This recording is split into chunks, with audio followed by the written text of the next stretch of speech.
Mga kapuso, nasayod ba kamo nga adunay menteryo nga nahimutang sud sa usa ka menteryo?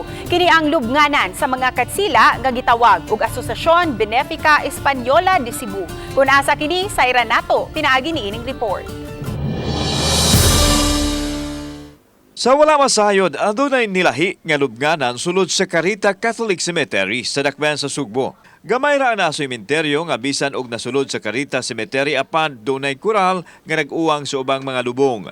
Kini ang Asosasyon Magnifica Española de Cebu, ang sementeryo exclusive sa mga miyembro sa organisasyon sa mga katsila nga nagpuyo diri sa Sugbo.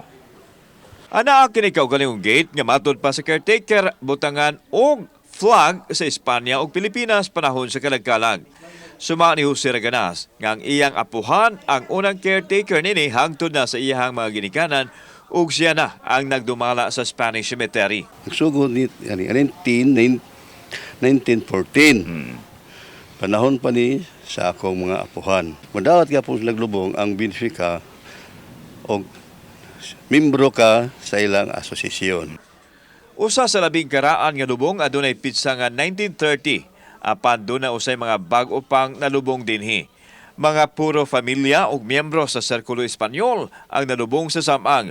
Gani ang nakasulat sa mga lapida. Kinat sila ang mapulong. Kung adunay mga pantyon, aduna usay bone chamber sulod sa Spanish Cemetery.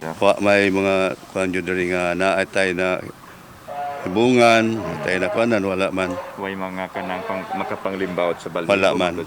Jaime P. Cornel, yaman dari. Mga Picornil family. Nya, kani, mga Serminio, mga Albaris na, niya palin dari. Sama sa ubang samang, gipaabot nga mudua usab ang matag tungod sa gilubong dinhi, unya sa adlaw sa mga kalag.